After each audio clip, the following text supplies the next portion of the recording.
আর যেই স্বামী ভালো, সেই স্বামী সবসময় চিন্তা করে আমার বউটা যদি একটু কটু কথাও বলে, ও যদি একটু কর্কশ হয়, ও কোনো পুরুষের সাথে কথা বলে না, চরিত্র নষ্ট করে না, এমন মহিলা রেখে দেওয়া যায়, ওকে পোষা উচিত, যত্ন করা উচিত। এটা হচ্ছে বুদ্ধিমান স্বামী।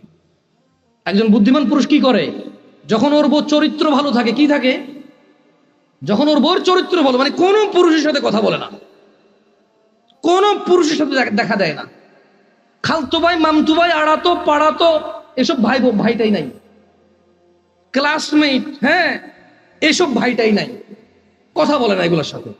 কিন্তু একটু জ্বালা যন্ত্রণা করে জামাইয়ের সাথে, cash cash cash cash cash, যেটা স্বভাব আর কি কিছু কিছু মহিলা, হ্যাঁ, করে।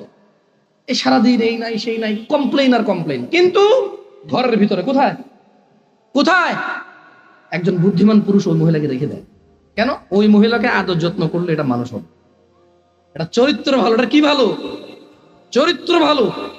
ওর বিছানা ছাড়া কারো বিছানায় যায় না, ওর ঘর ছাড়া কারো ঘরে গিয়ে জামা কাপড় পরিবর্তন করে না। এটা বুদ্ধিমান পুরুষ। পুরুষের মাথা লোপ পাইছে, মানে অবৈধ সম্পর্ক করতে করতে করতে কোন বউটা ভালো কোন বউটা ভালো না এই বিবেচনা নাই।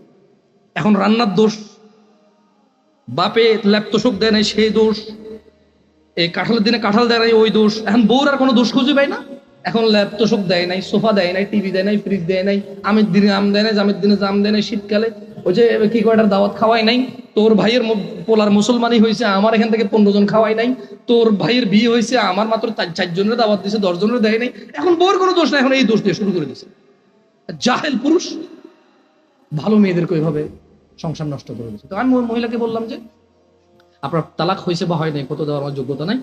আপনি যদি মনে করেন আপনার স্বামী গোপন করেছে, শেখের সাথে তালাক, একবার তালাক দিছে যেটা গোপন করেছে, আপনি ওনার সাথেই কথা বলেন। আমি আমার বোনদেরকে বলবো, বোন, ও আচ্ছা, আমি ওই ওই ওই মেয়েটাকে এতটুকু বললাম যে যেই ছেলে আপনাকে 3 বার তালাক দিল, 3 বার, আপনার কাছে কেন মনে হয় ও চতুর্থবার দিবে না? আবার আপনার কাছে কেন মনে হলো যে ও চতুর্থবার দিবে না? আর এই তো আপনি এই স্বামী ছাড়া থাকতে পারবেন না, আপনার একটা বাচ্চা আছে, কেন আপনি স্বামীর সাথে এমন ব্যবহার করলেন যে ও তালাক পর্যন্ত গিয়ে পৌঁছালো?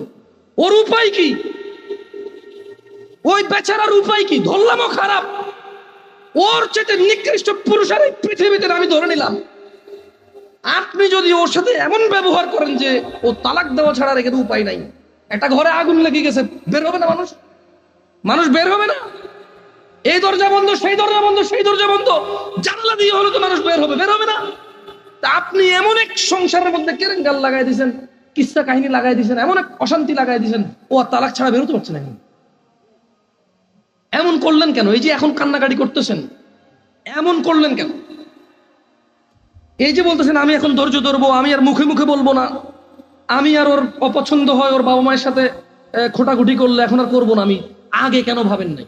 আমি আমার বন্ধুদেরকে বলবো, তোমার স্বামী আছে, ওকে গুরুত্ব দাও। আর ভাই তোমাকে বলবো, এই পৃথিবীতে জানি না, বাংলাদেশে প্রায় পুরুষ তালাক দেওয়ার পর আবার ওই বউয়ের সাথে জানা করে। পরিপূর্ণ তালাক বহুবার হয়েছে, ও পরোয়া করে না, আবার ওই বই লাগবে। ওকে, এই যে শিক্ষিত গুলোর মধ্যে কতগুলো আছে ডিভোর্স হয়, ডিভোর্স হওয়ার পরে আলাদা হয়ে যায়, আলাদা হওয়ার পরে এরপরে আবার স্বামী স্ত্রী মিলামেশা করে, এরপর ওই বই মামলা দিয়ে আমাকে রেপ করেছে। তোমরা টিভিতে দেখো না এগুলো খবরে? মানে ডিভোর্স হয়েছে, শিক্ষিত হাই সোসাইটি ডিভোর্স হয়েছে। কি হয়েছে? ডিভোর্স। ছেলে আলাদা, মেয়ে আলাদা হয়ে গেছে, মানে মহিলা ডিভোর্স দিয়ে চলে গেছে। এখন বাচ্চা একটা আছে না, ওইটার উসুলাই একটু মাঝে মধ্যে দেখা সাক্ষাৎ হয়। We are just a friend, না, উই আর জাস্ট কি ফ্রেন্ড, একটু দেখা সাক্ষাৎ হয়। এরপরে ওই আবার নিজেরা গভীর সম্পর্কে জড়িয়ে যায়, বিয়ে ছাড়াই, বিয়ে বহির্ভূত, মনে করো যে আমরা তো স্বামী স্ত্রী ছিলামই। এরপরে একদিন কি বলে, যখন বনিবানা হয় না, আবার মহিলা যা মামলা করো আমাকে রেপ করেছে। আরে ভাই, কি আশ্চর্য কথা! একবার তারা বউ জামাই ছিল, আবার তারা তালাক দিল, এখন আবার তারা রেপ করে। এই হলো যে সমাজের আমাদের অবস্থা। যাক, আমি আসলে অনেক কথা বলে ফেলছি।